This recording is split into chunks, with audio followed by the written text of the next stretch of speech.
Welcome to part 2 of the chapter Magnetism and Matter. This I will try to cover everything in this video, and we finish this chapter. It's a very small chapter, and Earth's magnetism and permanent and electromagnets are anyway deleted for you. In the last video, we discussed concepts like um, of what will be the time period, work done in the case of a bar magnet in a uniform field where it oscillates. Also, we have understood the torque experienced by a magnet placed in an external magnetic field, and also bar magnet as an equivalent solenoid, and we have done questions regarding that also. Now the today's topic, we will be discussing magnetization, different terms basically, and then different types of magnetic materials. Now before we discuss different terms, I would like to understand how do we basically understand that some certain substances are magnetic in nature. Okay, so this is the introduction before we study magnetization, magnetic intensity, susceptibility and permeability. Alright, so before that, there are certain substances which are magnetic in nature, and there are certain substances which are non-magnetic in nature. Magnetic means they are attracted to a magnet. Okay, these are attracted to by a magnet like iron, nickel and cobalt. It attracts a magnet attracts those. These are not attracted by a magnet. This is what you know, not attracted by a magnet. Alright, now what will happen? How do we understand? Now first of all, why iron? What speciality does an iron have that it is attracted by a magnet? Whereas if I talk about wood, plastic or paper or any other metals also for that matter, gold, it is not attracted by a magnet. Okay, so what decides the magnetic nature of a substance, whether it is attracted by a magnet or it is not attracted? Alright, so that is something to do with the now what happens, what do you mean by substances? Substances are made up of electrons, atoms are made up of electrons, protons and other things, right? So we have to get into that level to understand why certain substances are magnetic and why certain substances are non-magnetic. Alright, now before that, you understand this one thing, that any charged particle which is revolving can be considered as a magnet. Okay, a charged particle which is revolving can be considered as a magnet. The reason why a magnet is a magnet is because the electrons inside that are all revolving and they are small magnets by themselves. Okay, now I know you have a lot of questions. In that case, all substances are made up of atoms and electrons, and all electrons are moving. Why? If you say each electron is magnet, then this board should also be a magnet because there are electrons which are revolving. Okay, just stay with me. We will be understanding all these details one by one. So first of all, why any charged particle which is revolving is a magnet? That means each electron which is revolving, the spin of an electron, it is continuously spinning, right? So it behaves like a magnet. Okay, now I would like you to visualize this. Okay, I will write the analogy here. Electron, this is only for your understanding. Electron, you can consider it as students in a classroom. It becomes easier if you understand it this way. Atoms can be considered as benches in a classroom, and the whole substance can be considered, or it is analogous to the whole classroom. Okay, all right. So look at that. Substance is made up of atoms. Atoms are made up of electrons. Classroom will have many benches. Each benches will have 3 or 4 students. Alright, students are like electron. Now what happens? Consider that there will be electrons, many electrons. It depends on the kind of substance, right? Whether it's a compound or an element. If it's an element, what is its atomic number? And the number of electrons will be equal to the atomic number, right?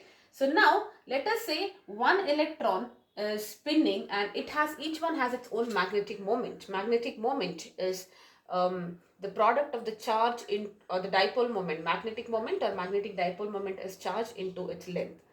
right? So now each electron will have its net magnetic moment. That magnetic moment can be in any direction like this. So let us concentrate on one atom for now.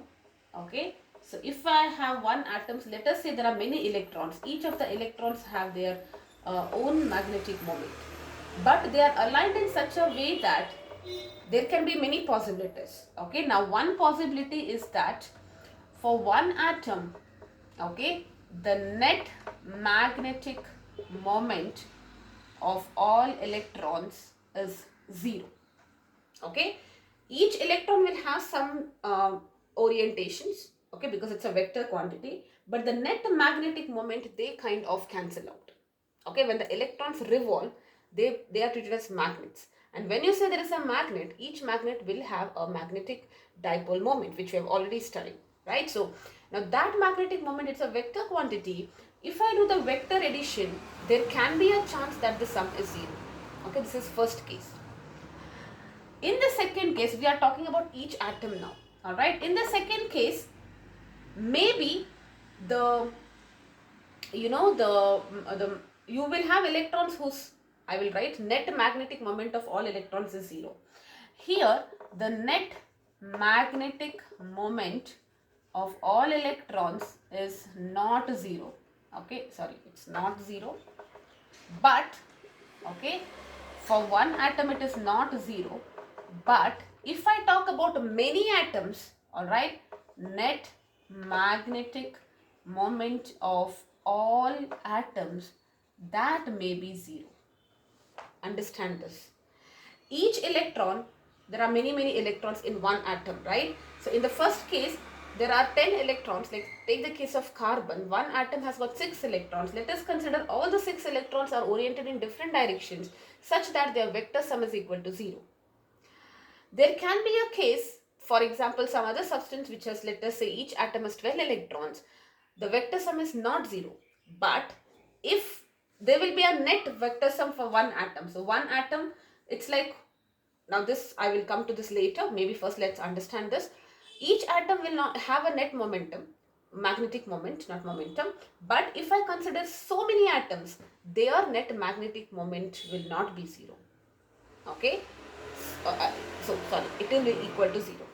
And the third case is when you have, for the each atom, net magnetic moment is not 0, and for all atoms also, okay, for all atoms also, the net magnetic moment is not 0.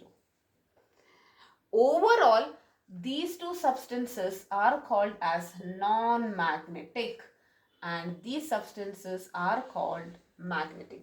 Only these substances will have the property of getting attracted by a magnet. Okay, now here we have two certain characters which it is not based on it is not based on general property, based on how they react to external field. You have three different categories: dia, para and ferro, but we will come to that later on in the last part of the chapter. But at this moment I want you to understand this. All right, so I repeat once again. So you have certain materials whose each atom's net magnetic moment is 0. For each atom, net magnetic moment may not be 0, but overall if I have 10 atoms, their vector sum is 0. And the third category is, we have certain substances where in the each atom its net magnetic moment is not 0. Also, if I have randomly some 100 elements, its net magnetic moment is also not 0. Okay. Now, the first two categories are called as non-magnetic in nature. They are not attracted by a magnet. And so what is the definition for a magnetic substance? Magnetic substance is a substance which is attracted by a magnet. But why it is attracted by a magnet? Because its net, as a substance, its net magnetic moment because of all the electrons and atoms is not equal to 0. Whereas a non-magnetic substance is not attracted by a magnet, and the reason is because its net magnetic moment because of all atoms is 0. Now there are two subcases. It may be 0 because each atom has a net magnetic moment of 0, or each atom may not have a net magnetic moment 0, but the vector sum of different atoms is 0. Alright, so that's how you define magnetic and a non-magnetic substance. Alright, now let us consider this.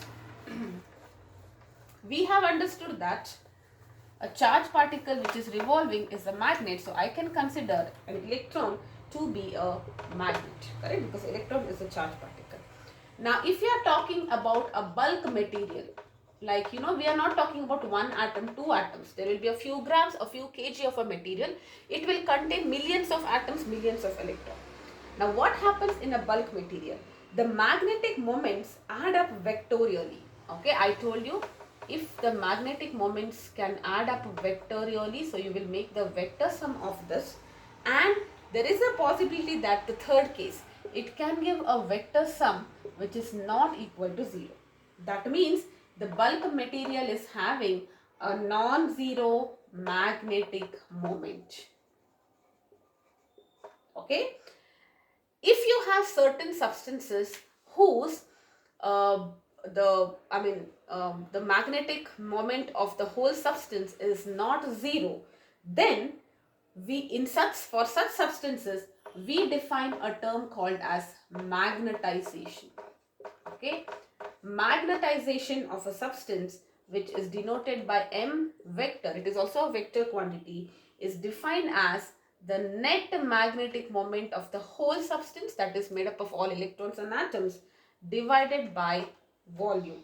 Okay, so what is this magnetization? Magnetization of the substance is equal to its net magnetic moment per unit volume. Okay, so in a small volume, what is the net magnetic moment? What will be the units of this? The unit of this is ampere per meter. Now, why ampere per meter? Because you can also consider what is magnetic moment. Magnetic moment is nothing but charge into, it is also Ia, right? If you remember this magnetic moment, it is also the product of I into A vector, and volume is A into L. So that is how you get current per ampere per meter as the unit. Alright. Now, I will write one more formula right now. This is the unit for this. Okay, so this is the unit.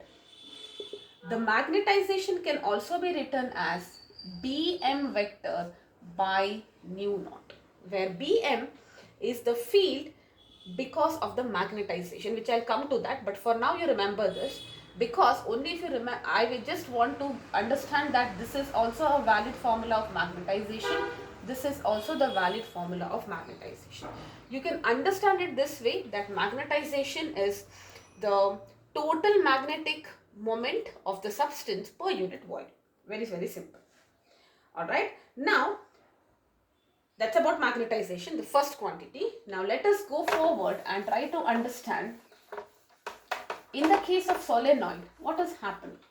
Alright. So, why are we taking a solenoid? I will explain that as well. So, if you say there is a solenoid of, let me say, it is carrying a current I, and it is having n turns per unit length. Okay, small n is always turns per unit length, capital N is the number of turns, total turns. Alright, now for this solenoid, what will be now this solenoid which is carrying current, you know that everything which carries current will have a magnetic field, and we have already studied the magnetic field of the solenoid in the previous chapter. It is mu naught n into I. Please be very careful, it is small n, where small n is turns per unit length. Alright, now what will happen? This will create a field, correct? This will create a field. Now, if you fill it, if you bring inside, if you take a magnetic material, what is the meaning of magnetic material? If you take a magnetic material, which means it has non-zero net magnetic moment, like an iron, okay? That is getting capable of becoming a magnet, and we say it can get magnetized. In fact, this is how you prepare synthetic magnets. See, in the Earth's crust, there are a lot of magnets which are naturally available. And also, it is possible to artificially synthesize magnets in the laboratories. And how do you do that? You take a magnetic material. I cannot convert this pen into a magnet for that matter.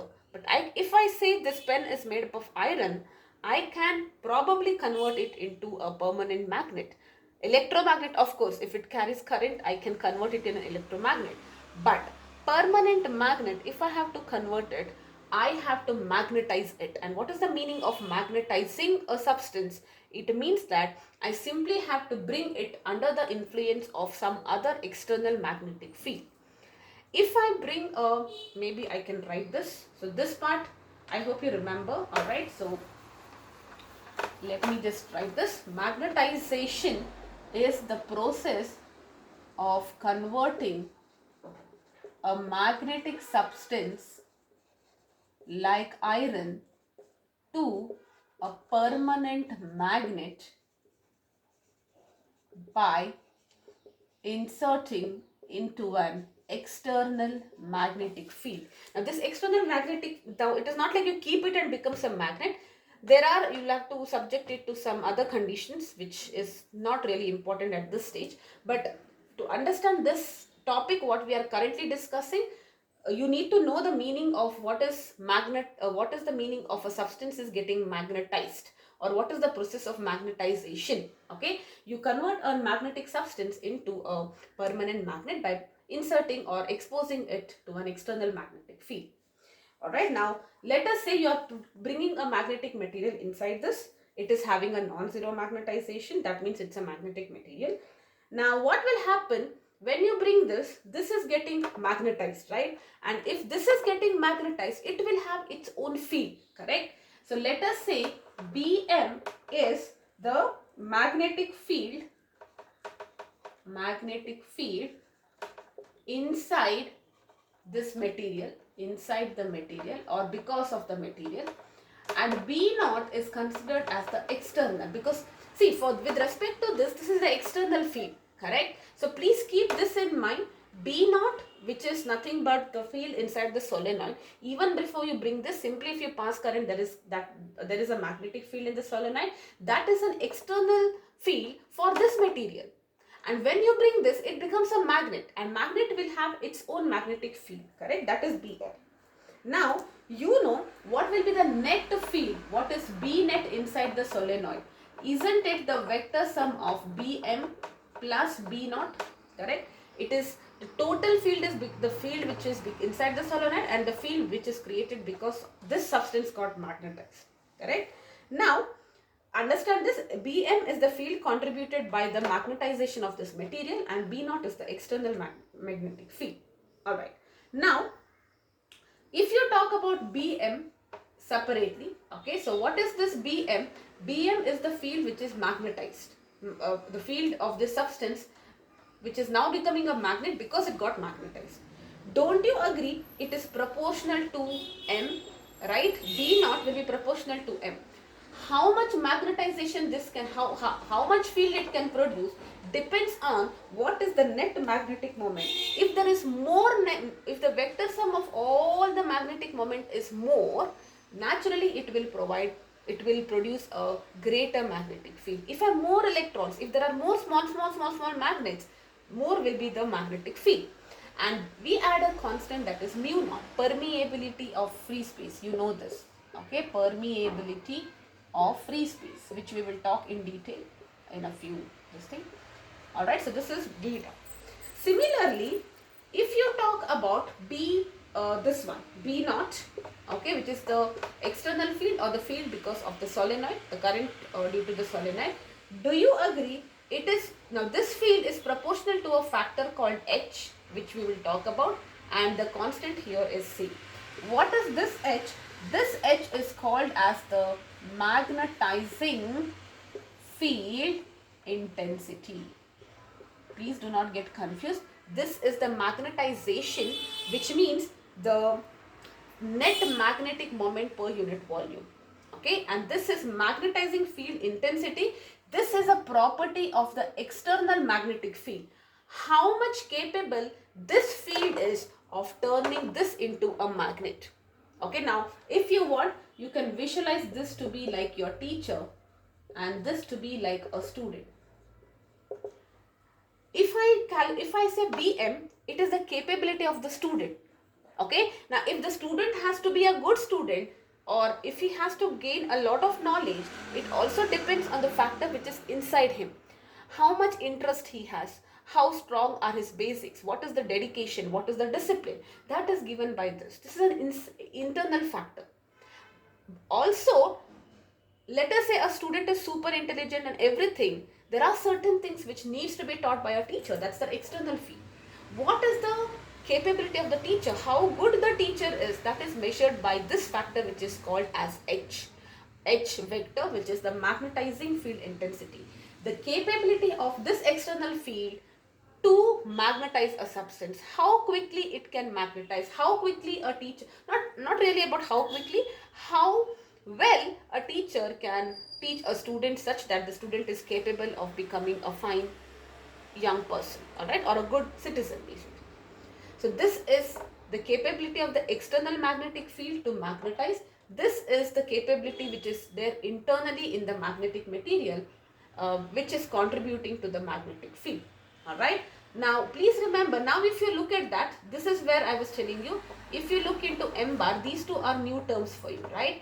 M bar is nothing but Bm bar by mu naught, and H is nothing but B naught bar by mu naught.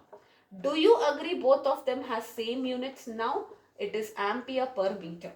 Okay, now you can also write the unit of Tesla and then convert and all that, but it is easy to remember this, the unit wise it is easy if you remember this to be magnetic moment per volume. That will be easier for you. But anyways, okay, they have the same units. Please remember that this is a speciality, or this is a property which is there inside. This is the capability of the external field. All right. Now, if I substitute this, what is Bm naught? Mu naught M plus mu naught B naught vector. Oh, sorry, mu naught H vector. Correct? Magnetizing field intensity. So I can write it as mu naught M plus H. Right? Now, this is external and this is internal. Correct? This is basically the expression for the net field inside a solenoid when you are trying to magnetize a magnetic material. It is given as mu naught M plus H, where M is the magnetization of that particular substance, H is the magnetizing field intensity of this particular field. Alright. Now remember, these units are same, and if there is no magnetic material, also remember this, if there is no magnetic material inside a solenoid, that means you are not bringing any magnetic material, then what will be the value of H? H is also equal to N into I. Now how did we get this? Let's not worry about this for now. You just remember it, and it might be useful in some numericals. Okay, if there is a magnetic material, we use this formula. If not, we say that magnetizing field intensity of a solenoid is going to be N into I. Alright, so we have defined two terms, magnetization and magnetizing field intensity. Unit wise they are same, but meaning wise it is different. Okay, this is the ability of magnetic material to produce a magnetic field or to become a magnet. This is the capability of the external field to convert something into a magnet. So please remember this. Numerically, I know mathematically you will be understanding this well, but as a concept it is important for you to remember this. Okay. So now, having understood these two terms, magnetization and magnetic field intensity, magnetizing field intensity, which is H bar, let us go to two more terms, that is magnetic susceptibility and permeability. Okay, magnetic susceptibility. Susceptibility is like vulnerability, how easily one can get magnetized. It is also kind of internal property. Okay, it is the ease with which,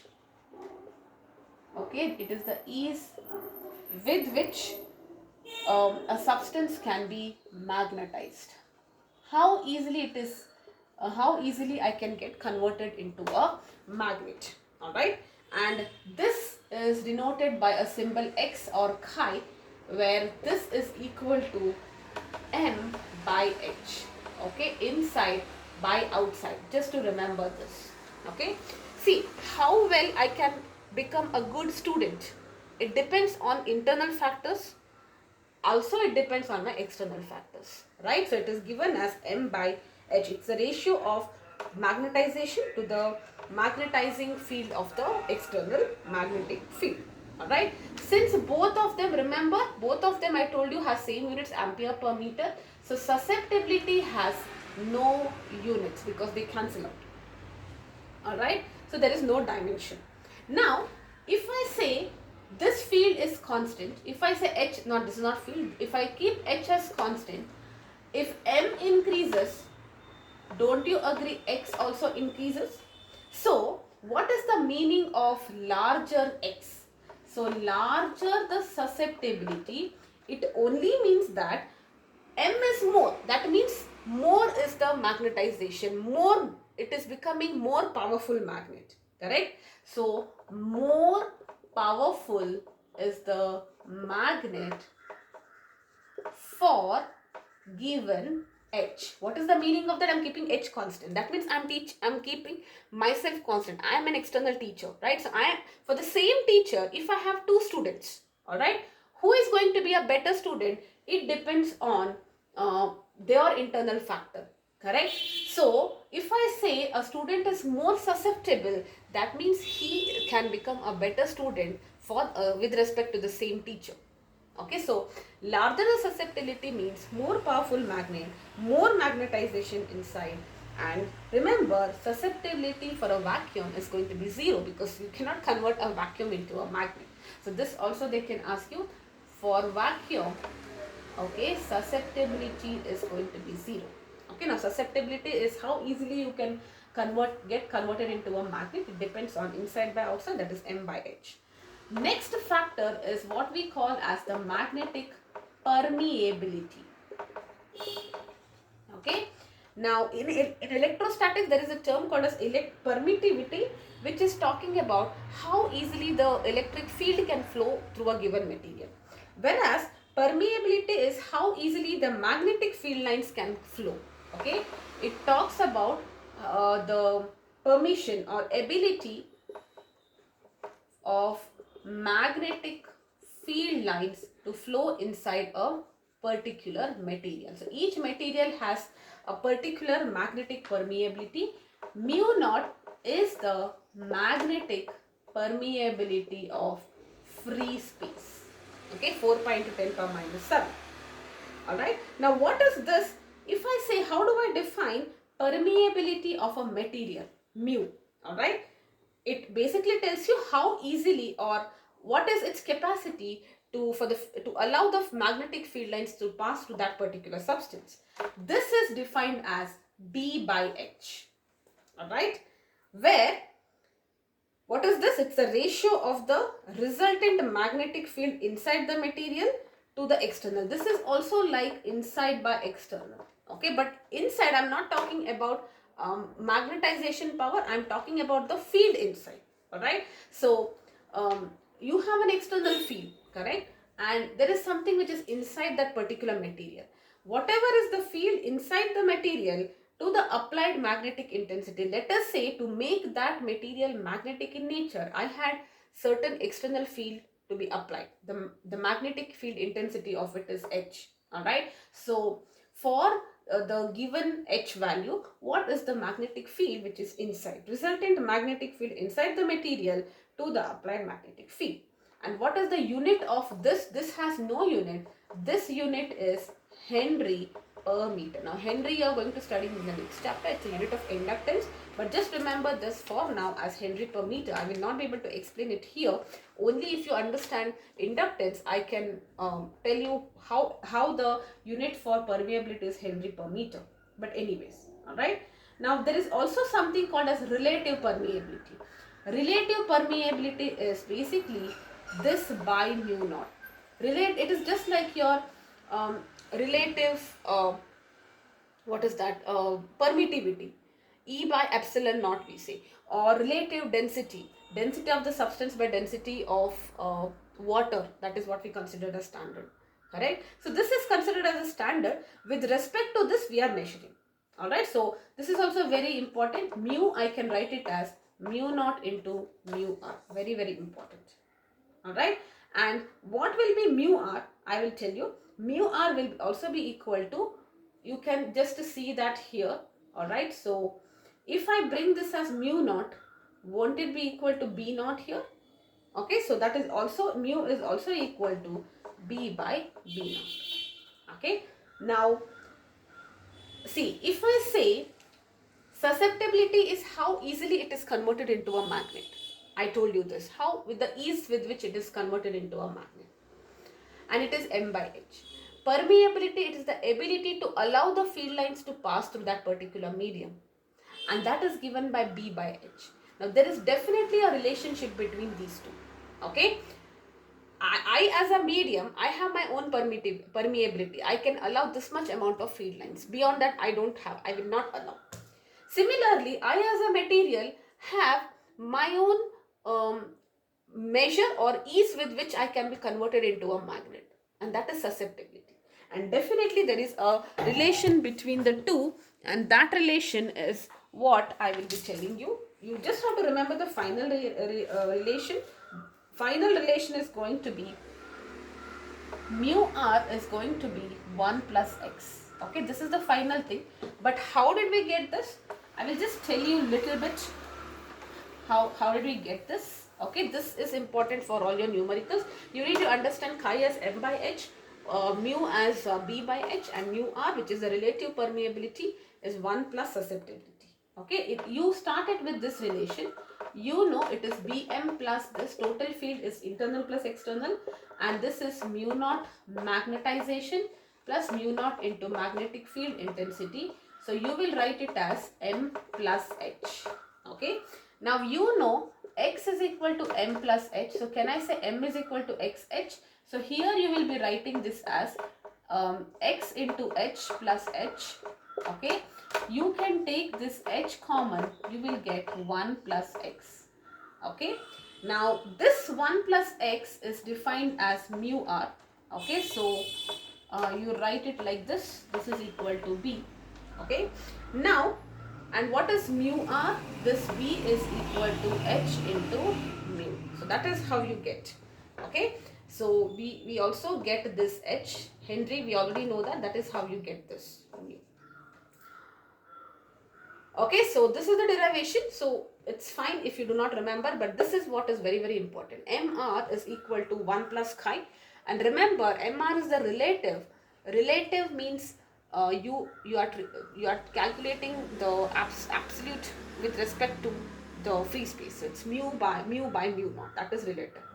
Mr is 1 plus susceptibility. Super, super, super important. Alright. Yes, so that's about it. Okay, so I will continue with the last topic, which is going to be the magnetic materials. Magnetic hysteresis is anyway not there, so only magnetic materials, and we'll have to do 1 or 2 questions and we are done. Yes, okay. Let's continue with the magnetic materials. Very, very important. For 1 marker, 2 marker they can give. Okay, now this is in continuation with the topic that we started with in this video, that is about why certain substances are magnetic and certain are non-magnetic. Alright, now based on the behavior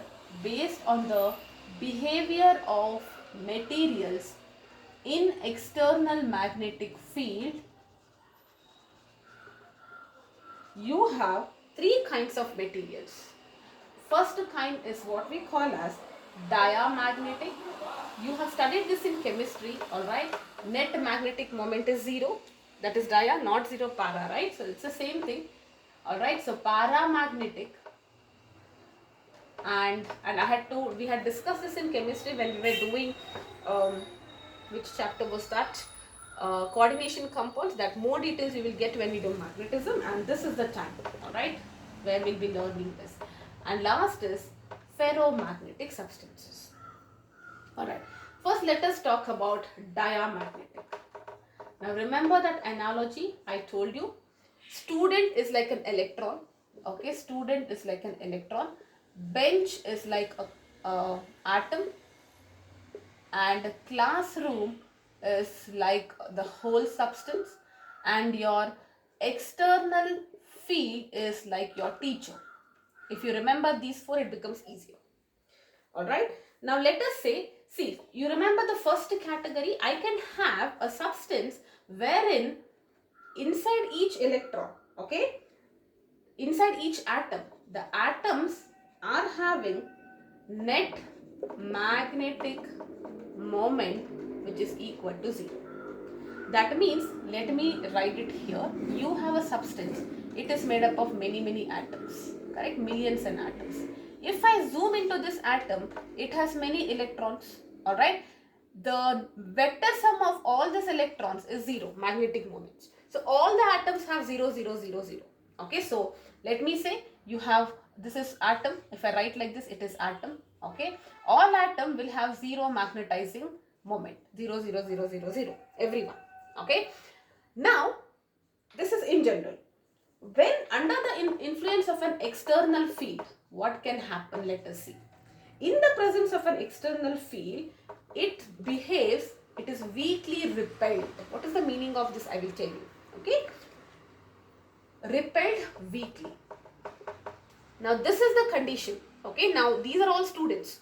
Now consider a classroom wherein each bench is not having any magnetic moment. That means, let us say there are 4 students sitting in a bench, or just to make it simple, I will tell you 2 students. One student is facing like this, one student is facing like this. So this is my bench. Alright, this is my bench, and there are 2 students, means 2 electrons. One electron is in this direction, one electron, both are turning towards each other. So what is the vector sum of the magnetic moment? It is 0. Here also it's the same thing. Okay, this is my second bench, second atom, it is 0. Third atom, it is 0. Fourth atom, it is 0. Alright. Now, this is in the presence of an absence of an external magnetic field. Now, what happens if a teacher comes? There is an external magnetic field. You bring this substance under the influence of a magnetic field.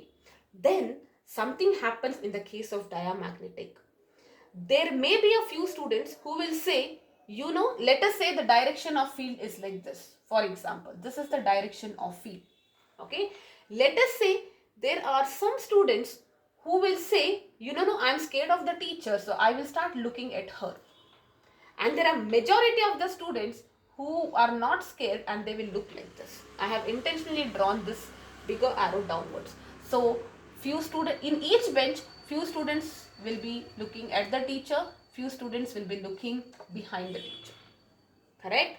Now what is happening? What will be the magnetic moment of this? Magnetic moment of this, net magnetic moment of this will be in this direction.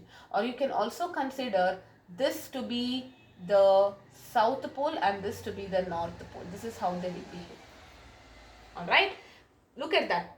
This is the longer one. So net magnetic moment, they are kind of opposing the field, right? That is why we say it is weakly repelled. Alright, so a diamagnetic substance in the presence of an external magnet is weakly repelled by a magnet, or if you bring it near a magnet, it is getting repelled by a magnet because that magnet is like an external field. Alright, and the susceptibility of that is independent of temperature. It doesn't matter, I change the temperature, I increase, decrease, all of them will behave the same. No change in their behavior. Susceptibility, how easily they can be converted into a magnet, it remains the same, independent of temperature. Alright, now also susceptibility is going to be negative here, and it very small value, it is lying between 0 minus 1 to 0. Why it is negative? Remember, susceptibility is m by h. Alright, this is the external magnetic field. Do you agree both are in the opposite direction? Hence it is negative. Why it is small? Because this is a very large value. The teacher is very strong. Even if I add all of them, this is going to be a small value. So susceptibility is going to be a very small value. What will be the value of relative permeability? Okay, now this is going to be a small negative value. So relative permeability is slightly less than 1. Do you see that? 1 minus something, 1 minus 0.00001.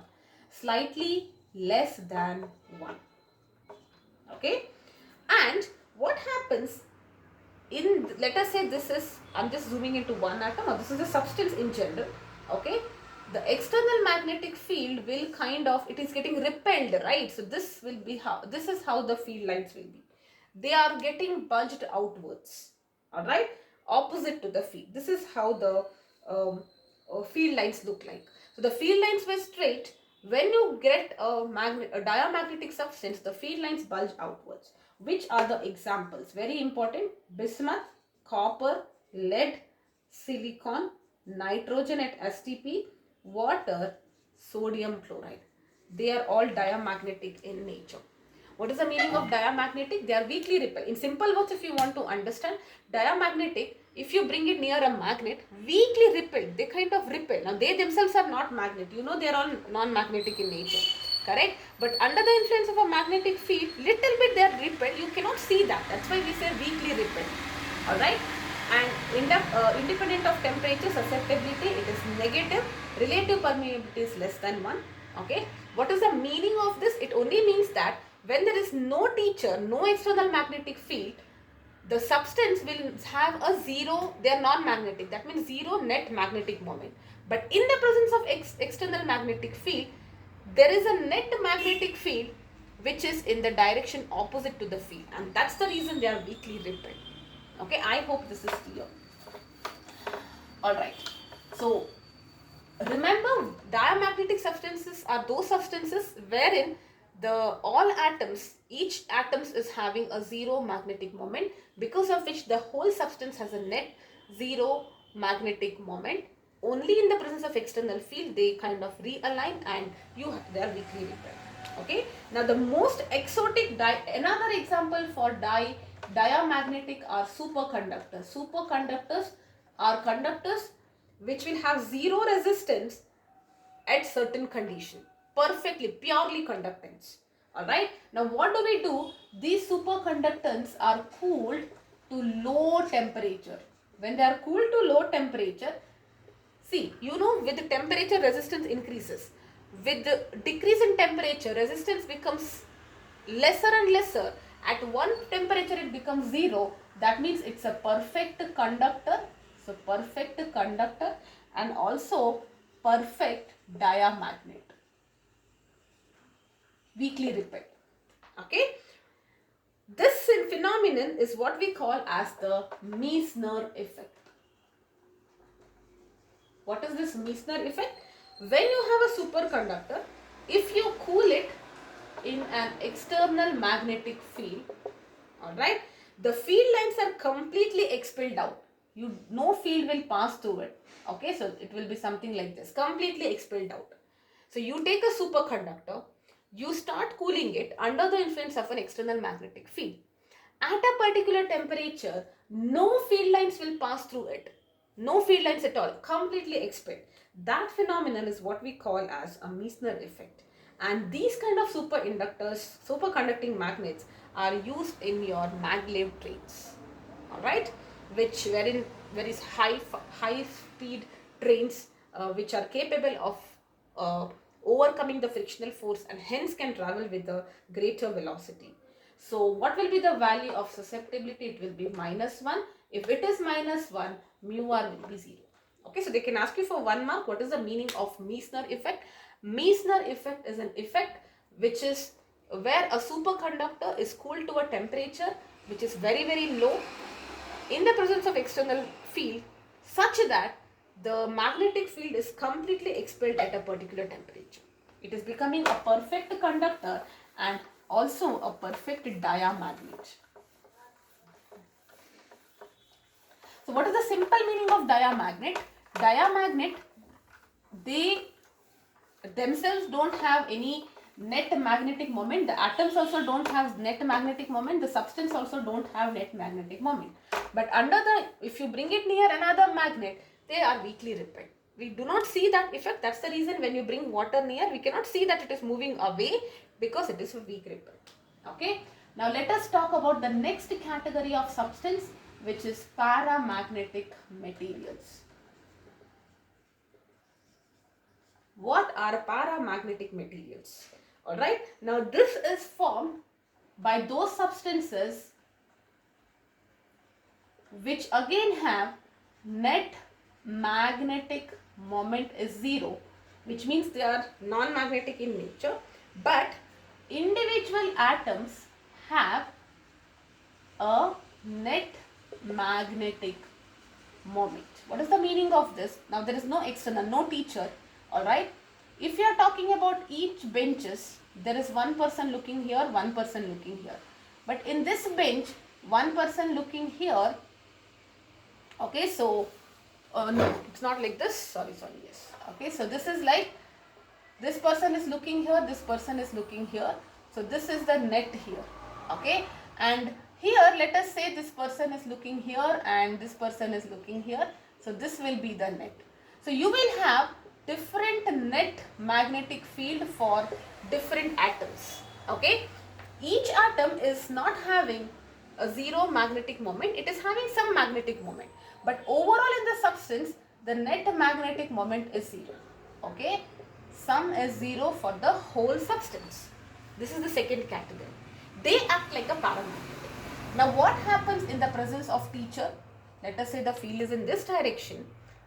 What will they do is, they will again realign in such a way that, they will align themselves such that all of them will have a net magnetic moment in the direction of, all are looking towards the teacher here. Very few students are looking behind, okay. So it is just opposite to diamagnetic, right? So they are weakly attracted by a magnet, or in the presence of a magnetic field, their net magnetic moment is in the direction of field, okay. So this is what we can say, they were weakly repelled, this is weakly attracted by a magnetic field. Next, the susceptibility. So I hope this is clear. See, each atom is in the diamagnetic, each atom were having 0 magnetic moment. Overall also it is 0. Only in the presence of teacher, most of the students are looking away. That means weakly repelled. Here, each atom is having a net magnetic field. So they are behaving like small magnets. But overall, all the atoms sum up to a 0 magnetic moment. But in the presence of teacher, most of them are looking towards the teacher here. So that's the reason they are weakly attracted by the magnet. The susceptibility is inversely proportional to the temperature. There it was independent, here it is inversely proportional. Alright. Now susceptibility is a small positive value. Why? Susceptibility is m by h. Both are in the same direction, so it is positive. M is very small compared to h. That's why it is very small. So what will be the value of mu r? Mu r is 1 by chi. This is a positive value. So it is slightly greater than 1. Okay, slightly greater than 1. Like 1 point something. Alright. Alright.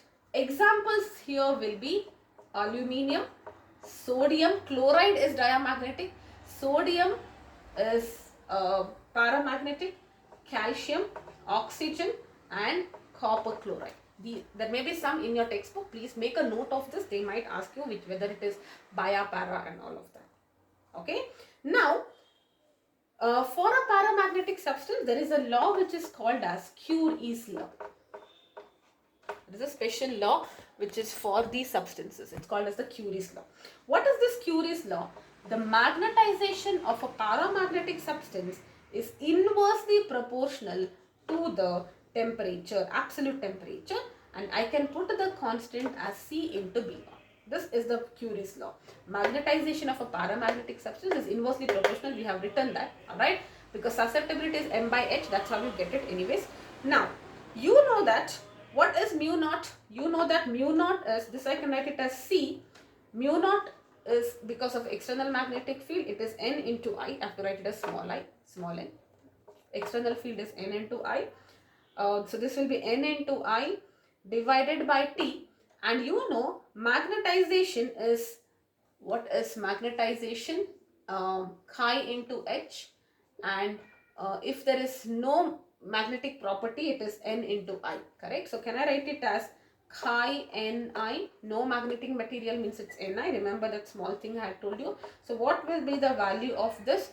Nn gets cancelled, so it will be C Nni both gets cancelled, C mu naught by T.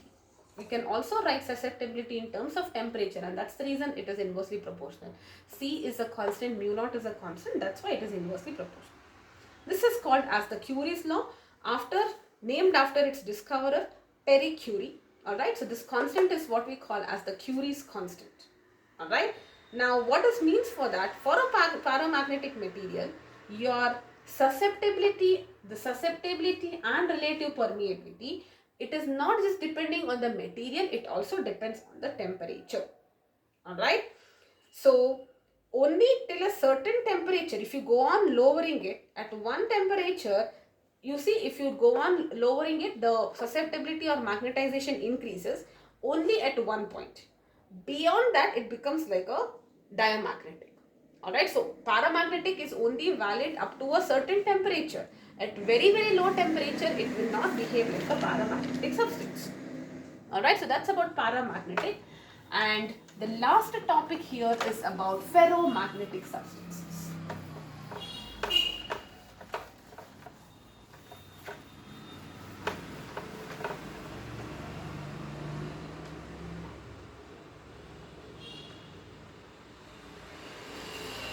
Okay, now look at that here. Now this, to understand this, actually in reality it is a little out of scope because you need to know the knowledge of quantum physics. Alright, now you understand, just like in your school you have houses, here there will be groups. Alright, so there will be domain related thing. Okay, now paramagnetic, I forgot to tell you one thing. The field will be something like this here inside also. It will be inward. Okay, so in case they ask you, it is inward, for dia it is outward. Alright, now here there is a concept of domain. Okay, now consider this is in the category where the atoms have a non-zero magnetic moment and the substance also has a non-zero magnetic moment. That means they are actually magnetic in nature, correct? Now see, what is the meaning of this? I'll tell you. Each electron, okay, now this is like a bench, let us say each atom will have a net magnetic moment. This is E net. Similarly, one more E net, okay, but their vector sum is not equal to 0. That means overall this entire substance will have a net magnetic moment and hence they are magnetic. They are attracted by a magnet. Okay. Now what happens under the influence of a teacher? Let us say if there is an external magnetic field, what will happen? Some of the electrons, here there is something called as groupism, there is formation of domains. So there are some electrons which form a big domain and there are some which are forming a large domain. This is before the teacher comes, there is groupism. Okay. Now when the teacher comes, what happens? Some of this domain gets merged and they become a bigger domain. And the bigger domain is aligned in the direction of a teacher. Okay, now this is very, very large and this is very, very small. So what will happen? They are strongly attracted by a magnet. And this influence is permanent. I forgot to mention this. In the case of diamagnetic, when the teacher goes, they are back to their previous position. Okay, the effect is reversed. Like for example, imagine in the case of diamagnetic, I told you each atoms had no magnetic moment. Only under the influence of teacher they will have some net magnetic moment in the opposite direction. But if the teacher is going, again back to the same. Same is the case with para. But this is a permanent effect. Once the domains are merged when the teacher is coming or in the presence of an external magnetic field, it is going to be permanent, and such substances are called as hard ferromagnetic substances. And there are certain substances where it is not permanent, they are called as soft. Like remember soft iron core. In the presence of a magnetic material, it is magnetized. You remove it, it is not magnetized. Alright, so it is very strongly attracted. Diamagnetic weakly repelled, paramagnetic weakly attracted. These are strongly attracted. And what will be the value of susceptibility? This is positive because it's in the same direction and large value. Alright, so relative permeability will also be much larger value because this is larger. Okay, and this is given by the relation T minus Tc, where Tc is the Curie point. Okay, what is the meaning of this? I will tell you. Suppose I say T is greater than Tc. Tc is at one temperature which is called as the Curie point. Okay, this Curie point is that temperature when you have a ferromagnetic substance is becoming, this temperature is the point where a ferromagnetic is becoming a paramagnetic. Alright, so if only if your temperature, now what happens when Tc is greater means it becomes C by T, correct, because overall it is having some temperature, correct. So after this temperature, any temperature which is greater than the Curie point, susceptibility rises, okay, and then it becomes a ferromagnetic again. So what is this Curie constant? This Curie constant, here also it's inversely proportional, but there is a slight change. The ferro at a certain temperature when it is heated, it becomes paramagnetic. At this temperature, it becomes paramagnetic nature, and that temperature is what we call as the Curie point or the Curie temperature. Beyond this, you know, the susceptibility rises with temperature, because now this value is going to be greater there, right? So this, imagine when T is equal to this, it's equal. When T is greater than this, that means I am now at a temperature which is above that. It is greater than the Curie point, and when it is greater than the Curie point, this susceptibility will rise or vary with the temperature as per this relation. Alright, so what is the meaning of this? The susceptibility is inversely proportional. I can still say susceptibility is inversely proportional to temperature. The Curie's law which we studied for paramagnetic is applied here also. But there is a change. There is a particular value of temperature at which it becomes paramagnetic, and above that this relation becomes valid. Okay, examples are iron, nickel, cobalt, gadol, selenium. These are examples for ferromagnetic. Okay, and if the effect is permanent, it is hard ferromagnetic like alnico, aluminium, nickel, cobalt. This is hard permanent. They are used to make permanent magnets. Soft iron is a non-permanent magnet. That means if you remove it, it gets converted. It's back to its previous state.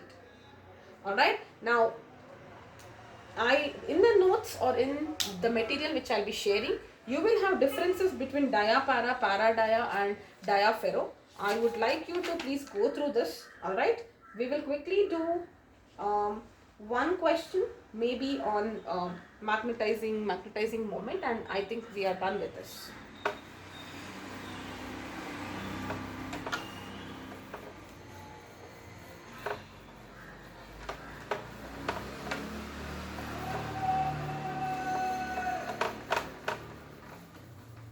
Yes, a cylinder of bismuth of length 5 centimeters. So there is a cylinder of bismuth. This is bismuth. Length is 5 centimeter. Okay. Area of cross section is 1 centimeter square. Is held along a uniform magnetic field. So this is placed in a uniform magnetic field of strength 0.25 Tesla.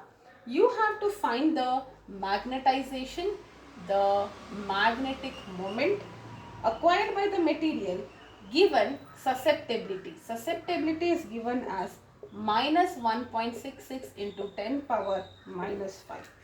Bismuth is a diamagnetic. We have discussed that. Obviously, it will have a negative susceptibility.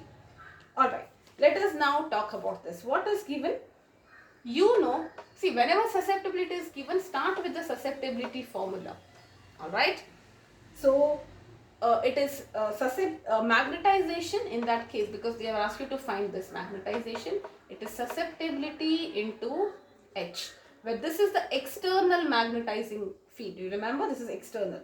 Correct? So now what is this? This is 1.66 into 10 power minus 5 into 0.25. Now don't worry that what is this? This is H. H is not given. B is given. Should I do? Don't get confused. You don't have to do this, all of this.